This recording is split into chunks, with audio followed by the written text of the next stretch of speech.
हाय दोस्तों, जैसा कि आपको मैंने इससे पिछले वाले वीडियो आप लेक्चर 1 से लेके लेक्चर जहाँ तक हो रहा है लेक्चर 1 से देखेंगे तो आपको मॉडर्न हिस्ट्री का पूरा आपको पार्ट मिलेगा। डीएसटी का 2022 क्लास नोट्स है, जो क्लास में कराई जाती है वो आपको क्लास नोट्स है, बिल्कुल फ्री में मिल रहा है। आप यूट्यूब पे पॉज करके आप क्लास नोट्स तैयार कर सकते हैं घर बैठे ही बिल्कुल फ्री में। और आपको एग्ज़ाम की प्रिपरेशन के समय मैं आपको बिल्कुल फ्री में आपको मटेरियल क्रैश कोर्स का बिल्कुल फ्री में दिलाऊंगा, कोई चार्ज नहीं लेगा। आपको ईमेल के जरिए पीडीएफ चाहिए या व्हाट्सएप पे चाहिए पीडीएफ या टेलीग्राम पे चाहिए, जहां आपको चाहिए वहां आप कमेंट कर देना। मैं आपको क्रैश कोर्स का डीएसटी का क्रैश कोर्स का पीडीएफ जो होगा, क्विक नोट्स जिसे कहते हैं आप, उसे भी मैं फ्री में आपको दिलाऊंगा। कोई आपसे हम चार्ज नहीं लेंगे। ओके। और दूसरी बात यही है कि दोस्तों, मैंने वर्ल्ड हिस्ट्री का क्लास नोट्स जो होता है 2022 तक का मुद्दा जो हिस्ट्री में उठना चाहिए, उसे भी सर ने मणिकांत सर के द्वारा कराया गया।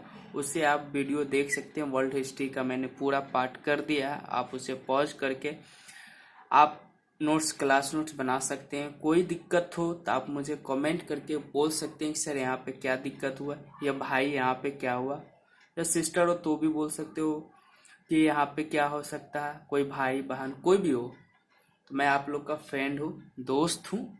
कोई भी मुद्दा आप हमसे पूछ सकते हैं, कोई दिक्कत नहीं होगा। चलिए, मैं आपको यहाँ तक करा दिया था, मुझे उम्मीद है आपने यहाँ तक नोट किया होगा। अतिरिक्त भारत में अनेक किसानों एवं जनजाति विद्रोह ने हिंसक तरीकों का सहारा लिया जा रहा था। इस सबको आप करते हुए मैंने आपको बताया था कि अब मैं आपको क्रांतियों के द्वारा अपनाई गई पद्धति बताऊंगा। तो देखते हैं क्रांतियों के द्वारा अपनाई गई पद्धति।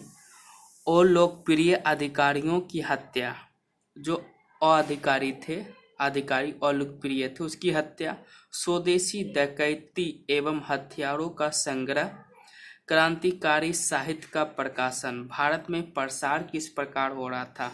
बंगाल, संयुक्त प्रांत, महाराष्ट्र और पंजाब में प्रसार हो रहा था। भद्रलोक, स्वदेशी आंदोलन, अनुशीलन समिति, युगांतर समिति, अलीपुर षड्यंत्र केस, ये बंगाल में ये सब प्रकार से प्रसार हो रहा था। संयुक्त प्रांत में कुछ नहीं हुआ था। महाराष्ट्र में हो रहा था चित्पावन ब्राह्मण, बीडी सावरकर, गणेश सावरकर, मित्र मेला और अभिनव भारत 1904। पंजाब में भी लाला लाजपत राय कर रहे थे, लेकिन उसका तो प्रसार नहीं दिख रहा था। अब देखते हैं विदेशी में प्रसार किस प्रकार हो रहा था। लंदन में इंडिया हाउस में प्रसार हो रहा था, पेरिस में नहीं, कनाडा में नहीं, अमेरिका में नहीं। ये सब जगह प्रसार हो रहे थे, लेकिन उतना कोई मुद्दा नहीं था। आपको वर्ल्ड हिस्ट्री में ये सारे मुद्दे मिल जाएंगे, कहाँ कहाँ भारत का भी प्रसार हो। क्रांतिकारी राष्ट्रवाद का योगदान। पॉइंट नंबर 1, जब भी राष्ट्रीय आंदोलन की मुख्य धारा में स्थिरता लाई तो क्रांतिकारी राष्ट्रवाद ने उसमें एक नई गति लाने का प्रयास किया। पॉइंट नंबर 2, क्रांतिकारियों ने अभूतपूर्व बलिदान का उदाहरण देकर लोगों में राष्ट्रवाद की भावना को जगाया।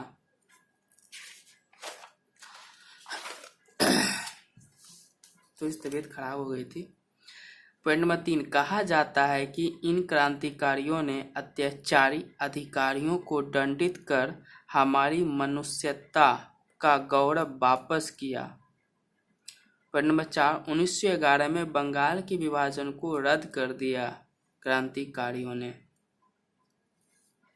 संप्रदायवाद। आपने देखा कि बंगाल विभाजन को रद्द कर दिया, लेकिन बंगाल विभाजन तो ही गया था। इस प्रकार इससे पहले आप वीडियो को आप देख सकते हैं, अच्छे तरीके से समझाया गया। संप्रदायवाद, ये संप्रदायवाद कहाँ से आया? 1909 ईस्वी का पृथक निर्वाचन। 1906 में शिमला प्रतिनिधि मंडल ने जो मांग उठाई थी उस पर वायसराय मिंटो बड़ी गंभीरता से विचार कर रहा था।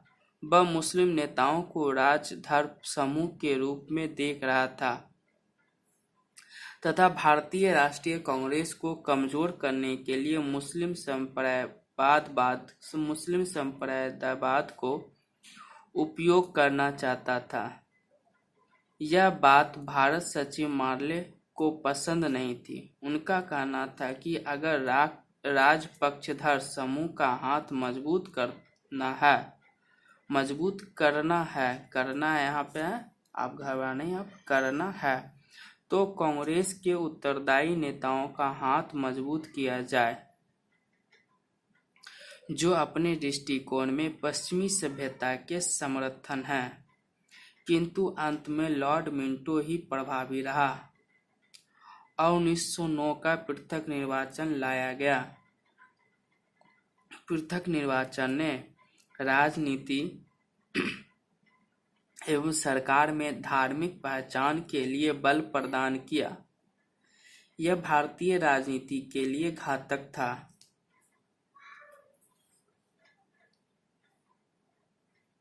दोस्तों, राष्ट्रीय मुस्लिम संप्रदाय सचिव मार ले अटकता। अब आ जाता है भारतीय राष्ट्रीय आंदोलन 1914 से 1919। इसमें ही प्रथम विश्व युद्ध की घटना होगी। प्रथम विश्व युद्ध प्रयास में भारतीयों का सहयोग एवं समर्थन, आर्थिक सहायता एवं 10 लाख से ऊपर भारतीय सैनिक।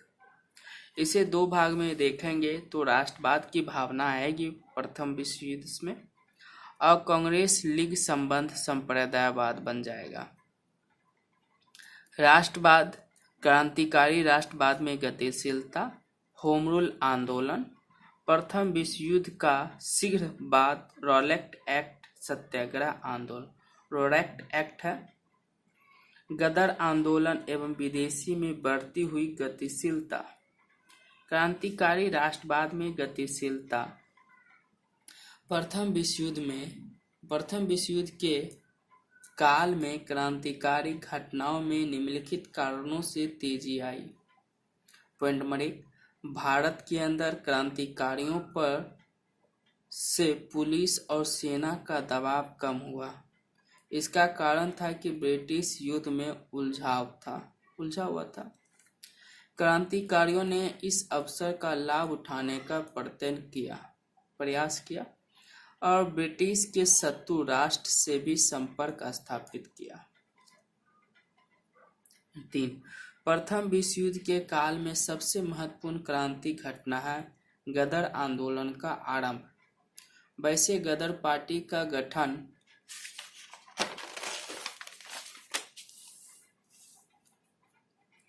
प्रथम विश्व युद्ध से पूर्व 1913 में लाला हरदयाल सोहन सिन्हा भाखना एवं भाई परमानंद के द्वारा 1913 में सैन फ्रांसिस्को में किया गया था। किंतु प्रथम विश्व युद्ध के काल में यह काफी सक्रिय रहा था और यह भारत के अंदर और भारत के बाहर के क्रांतिकारियों के साथ इसने एक व्यापक संपर्क सूत्र स्थापित करने का प्रयास किया था। योजना थी कि देशी और विदेशी शक्तियों के प्रत्यन ब्रिटिश शासन का खात्मा। फरवरी 1915 क्रांतिकारी आक्रमण की एक योजना भी बनी थी। हालांकि सरकार के द्वारा इसे दबा दिया गया, फिर भी गदर आंदोलन का महत्व इस बात में निहित है, न केवल इसमें भारतीय युवाओं में राष्ट्रवाद की चेतना को जगाया, बल्कि इसने वैश्विक स्तर पर ब्रिटिश साम्राज्य का कच्चा चिट्ठा उद्घाटित करने का प्रयास किया। अब होम रूल आंदोलन जेल से बाहर आने के पश्चात तिलक राजनीति में फिर सक्रिय हो गए थे और 1915 में श्रीमती एनी बेसेंट की अध्यक्ष में कांग्रेस में उग्रवादी का प्रवेश हो चुका था और फिर श्रीमती एनी बेसेंट और तिलक के बीच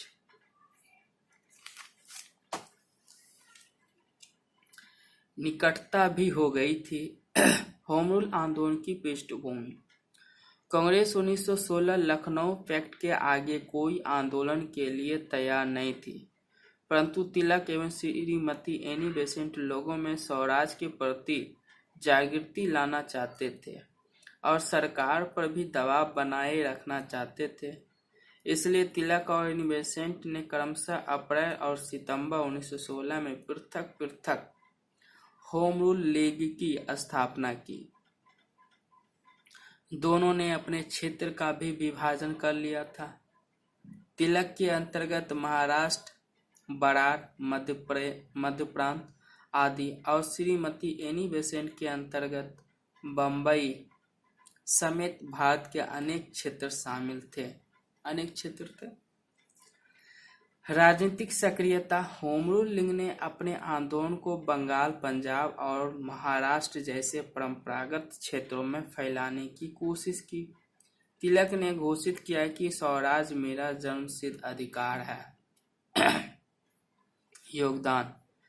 जिस समय कांग्रेस की आंदोलनता में स्थिरता मतलब रुक गया था, स्थिरता थी, उस समय होम रूल आंदोलन ने राष्ट्रीय आंदोलन को नई गति देने का प्रयास किया।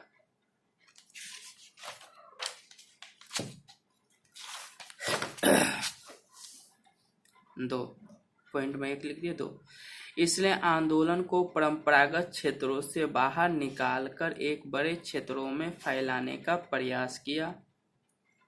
3, यह जन आंदोलन नहीं बन सका, किंतु यह जन आंदोलन की दिशा में एक बड़ा कदम आवश्यक था।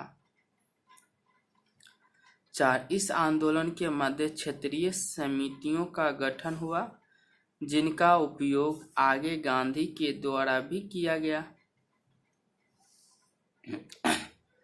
इसने युवाओं के एक वर्ग को राजनीतिक प्रशिक्षण भी दिया। एग्जाम्पल चित्तरंजन दास, जवाहरलाल नेहरू आदि। 1917 की अगस्त घोषणा, जिसमें भारत को स्वशासन का आश्वासन दिया गया था, पर भी होम रूल आंदोलन का प्रभाव माना जा सकता है। सीमा। यह आंदोलन कौन सा होम रूल आंदोलन की सीमा? यह आंदोलन कोई स्पष्ट परिणाम नहीं ला सका। महज अगस्त 1917 की घोषणा सुनकर ही श्रीमती एनी बेसेंट ब्रिटिश राज पक्षधर बन गई और आंदोलन से बाहर निकल गई। दूसरी तरफ तिलक का भी ध्यान भट गया।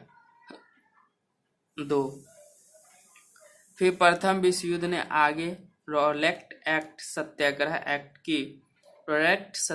एक्ट की पृष्ठभूमि तैयार कर दी। वस्तुतः प्रथम विश्व युद्ध के बंगाल में क्रांतिकारी गतिविधियों में तेजी आ गई, इसलिए प्रथम विश्व युद्ध के स्थापित के शीघ्र बाद जैसे भारतीय स्वराज की आशा लगाए बैठे थे, तब ब्रिटिश ने भारतीयों के उपहार में काला कानून रॉलेट एक्ट दिया। यह एक्ट का कहना था कि ना कोई वकील, ना कोई दलील और ना ही कोई अपील। अब क्वेश्चन आ जाता है आपको दोस्तों, भारतीय राष्ट्रीय आंदोलन पर प्रथम विश्व युद्ध के प्रभाव की 100 उदाहरण व्याख्या कीजिए। आपको इसका आंसर लिखना, आपको जस्ट पीछे पढ़ाया है, आप बेहतर ढंग से इसका आंसर लिख सकते हैं। मुझे कोई दिक्कत नहीं है कि आपको लिखने में असहज महसूस हो। मुझे उम्मीद है कि आप लिखेंगे, इसका आंसर अच्छे ढंग से लिखेंगे। 150 शब्दों में थोड़ी सी हिंट के नाते आप इसे देख सकते हैं मैंने किस प्रकार लिखा। मैं इसमें आंसर नहीं लिखा हूँ, मैं कई आंसर का जवाब अपने एक अलग कॉपी में लिखता हूँ।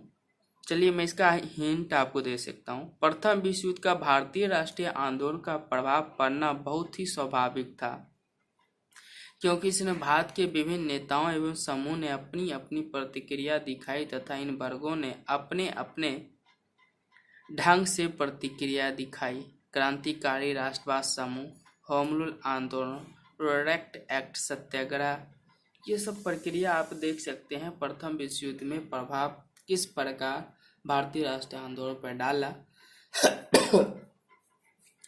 तो उदाहरण देखिए, ये 3 उदाहरण है आपके लिए, तो इसका आंसर आप बेहतर ढंग से लिख सकते हो। मुझे उम्मीद है कि आप लिखेंगे।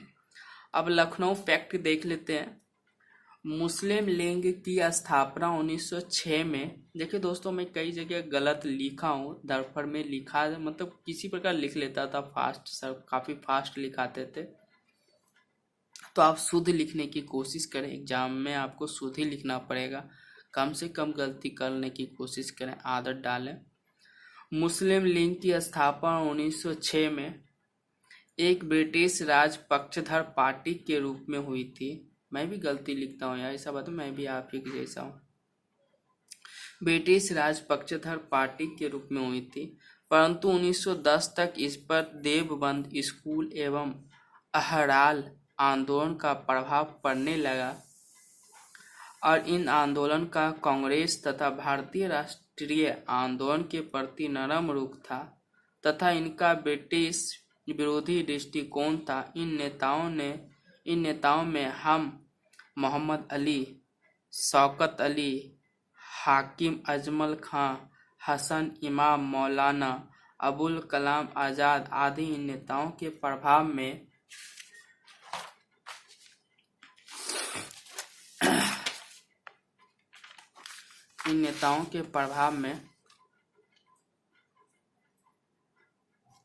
मुस्लिम लीग ने 1913 में स्वराज का प्रस्ताव स्वीकार कर लिया। लक्ष्य के स्तर पर ब्रिटिश लीग कांग्रेस के निकट आ गई। इस घटना के तार्किक परिणति 1916 की लखनऊ पैक्ट में हुई। इसके प्रावधान कांग्रेस में मुस्लिम लीग दोनों में स्वराज के मुद्दे पर परस्पर सहयोग करने का निर्णय लिया। बदले में कांग्रेस ने पृथक निर्वाचन के प्रावधान को स्वीकार कर लिया, परंतु यह कांग्रेस की भूल सिद्ध हुई, क्योंकि कांग्रेस ने पृथक निर्वाचन को स्वीकार करके सांप्रदायिक पहचान की वैधता प्रदान कर दी। लखनऊ पैक्ट के तहत 1916 में लखनऊ में कांग्रेस और मुस्लिम लीग की संयुक्त बैठक हुई। इस बैठक में कांग्रेस की तरफ बाल गंगाधर तिलक और लीग की ओर से मोहम्मद अली जिन्ना ने महत्वपूर्ण भूमिका निभाई। जिन्ना को श्रीमती सरोजिनी नायडू ने हिंदू मुस्लिम एकता का राजदूत कहा था। भारतीय इतिहास का सांप्रदायिकरण। भारत का पहला आधुनिक इतिहास 1817 में जेम्स मिल के द्वारा लिखा गया। उसने भारतीय इतिहास को हिंदू काल, मुस्लिम काल एवं ब्रिटिश काल में बांट कर रखा था। भारतीय इतिहास का सांप्रदायिकरण कर दिया। यहाँ से आप देख सकते हो गांधी। अब गांधी जी आएंगे 1915 में गांधी जी का एंट्री होगा भारत में, लंदन से आएंगे। तो मैं इस टॉपिक को आपको कल स्टार्ट करूँगा। आरंभिक जीवन थोड़ी सी देखेंगे, लोगों में गांधी के विचारधारा का आकर्षण किस प्रकार हुआ था। टॉपिक आपको सिर्फ दिखाता हूँ। स्वराज की अवधारणा आई थी। पश्चिमी तथाकथित आधुनिक सभ्यता की आलोचना, वर्ग समन्वयवाद, देख सकते हैं ये सारे बिंदु थे। सत्याग्रह का मुद्दा, सत्य और अहिंसा का मुद्दा चुना था। सर्वोदय कार्यक्रम चलाया था। ये सारे क्वेश्चन भी हैं, तो मैं सारे टॉपिक को अब अगले वीडियो में बताऊंगा। दोस्तों, आप हमारी वीडियो को ज़्यादा से ज़्यादा शेयर करें, लाइक करें और सब्सक्राइब कर लें। और फ्री में आपको वीडियो ज़्यादा से ज़्यादा गाँव में रहने वाले बच्चों के लिए या मेरे भाई बहनों के लिए इस वीडियो को दें, ताकि वो घर बैठे नोट्स की तैयारी कर सके। दिल्ली से आप नोट्स मंगाएंगे तो आपको पुराने नोट्स भी मिलेंगे और काफ़ी खर्च बैठेगा। आप मंगा भी नहीं सकते, आपको पुराना नोट्स मिलेगा, आपको 2022 तक का अपडेट नहीं मिलेगा। मैं आपको बार बार ये कहता हूँ। जय हिंद, जय भारत।